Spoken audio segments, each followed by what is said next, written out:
preços caíram no Observador. Esta Black Friday garanta acesso a todos os conteúdos com 66% de desconto. Estava à espera de um presente?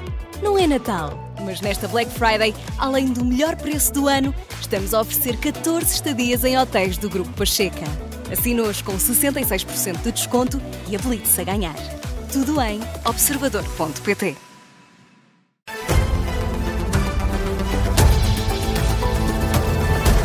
E passamos para o Jornal das 6, na Rádio Observador, com a jornalista Vanessa Cruz. E Vanessa, demitiu-se o médico Miguel Alpalhão, decisão anunciada horas depois de ter sido suspenso. O dermatologista acusa o Hospital de Santa Maria de uma atitude persecutória. Miguel Alpalhão é o médico que recebeu mais de 700 mil euros em 3 anos de cirurgias adicionais e codificou mais de 350 vezes as próprias cirurgias.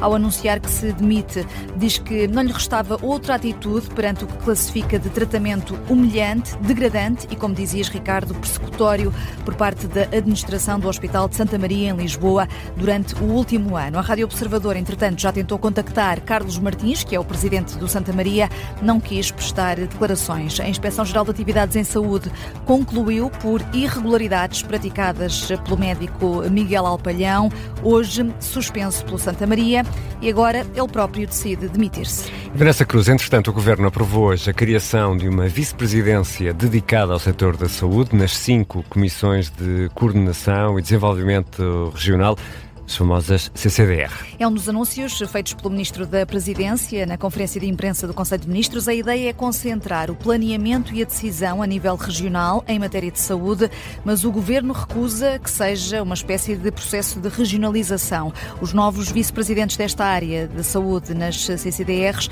vão ser designados pelo Governo. E importa ainda, neste jornal, olhar para outros anúncios que saíram da reunião do Conselho de Ministros de hoje, mas ainda no plano da saúde, Vanessa Cruz, em média, este número é interessante, os hospitais portugueses gastam 666 mil euros por dia com os médicos tarefeiros que não têm vínculo ao SNS. Há urgências que dependem totalmente dos médicos tarefeiros. O Observador faz um balanço. Até setembro, Laura Figueiredo, os hospitais e os IPO gastaram cerca de 182 milhões de euros. Ao todo, os médicos prestadores de serviços fizeram cerca de 4 milhões e 200 mil horas nos hospitais entre janeiro e setembro deste ano, mais de 15 mil horas de trabalho cada dia e uma média de 43 euros por hora. Feitas as contas, os médicos tarefeiros custam ao SNS cerca de 660 mil euros por dia. E temos também, Laura, dados por regiões. Em várias urgências, principalmente no Sul e interior, os prestadores de serviços representam mais de metade dos médicos das urgências hospitalares, em alguns casos cerca de 60% e noutros chegam mesmo aos 100%. A Unidade Local de Saúde do Algarve, que se debate há muitos anos com uma carência crónica de profissionais, é aquela que mais verbas gasta em tarefeiros. Só nos primeiros 9 meses do ano foram mais de 16 milhões de euros, é uma média de cerca de 59 mil euros por dia. Em segundo lugar surge a ULS do Médio Tejo, uma despesa de quase 10 milhões com os médicos tarefeiros, e em terceiro a ULS do Oeste, com um valor só um pouco mais baixo. Laura Figueiredo com o resumo de um artigo com muitos dados recolhidos pelo jornalista Tiago Queiro, que acompanha os temas da saúde aqui no Observador.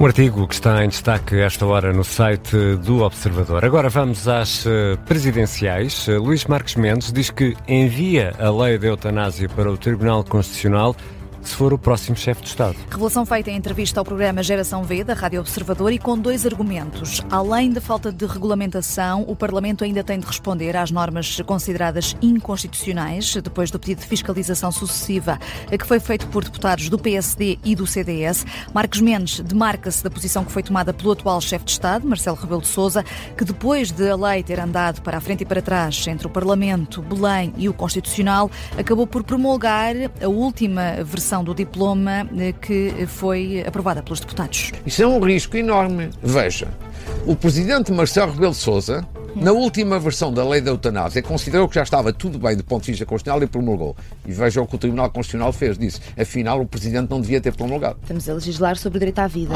Portanto... E é um direito bastante sensível, pronto, sim. Por isso é que eu estou a dizer, a posição mais sensata e mais equilibrada é a minha. é a minha. Quando vier o diploma, vai ao Tribunal Constitucional. Também não é assim tanto tempo, são 20 dias que o Tribunal Constitucional tem, mas é a segurança. Depois do Tribunal Constitucional ter dito, há aqui umas normas inconstitucionais, não devo perguntar ao Tribunal Constitucional se, olha, finalmente acha que está tudo ultrapassado. É isto que eu farei, não farei de outra maneira. Então.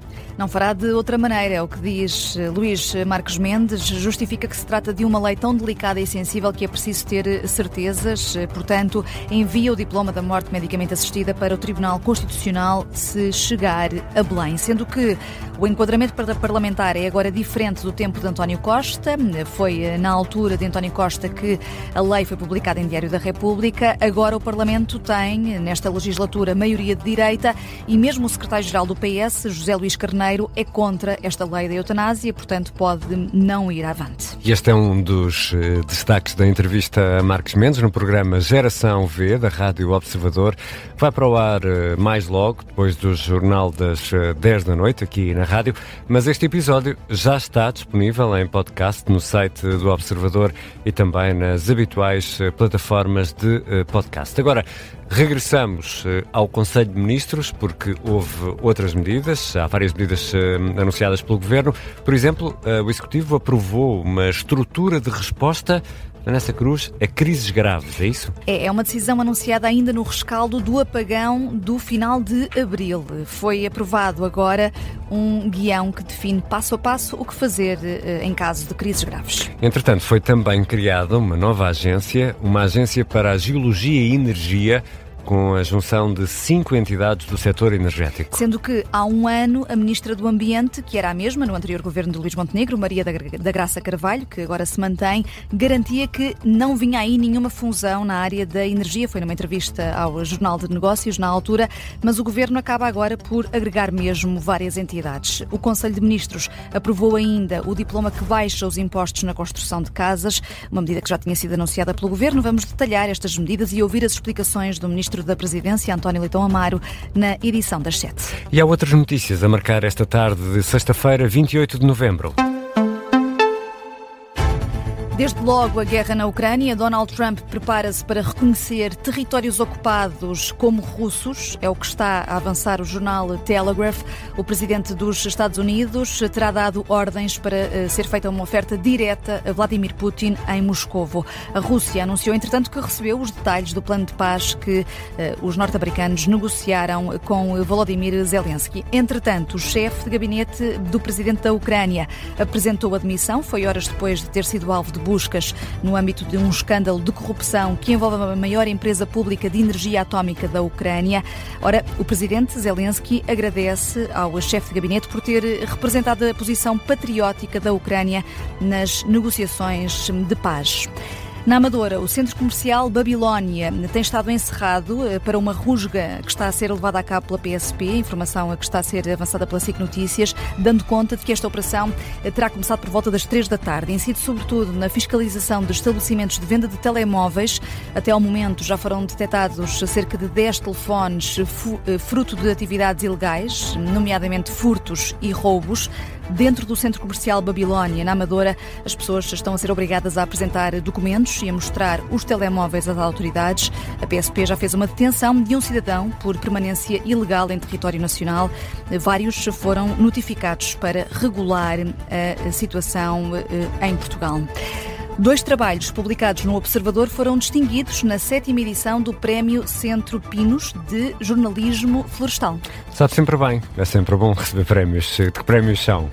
Olha, estamos a falar de um artigo feito de um trabalho do jornalista João Francisco Gomes, que recebeu o 3º prémio na categoria de cobertura diária, com esse trabalho sobre as consequências dos incêndios na Madeira, consequências para a floresta.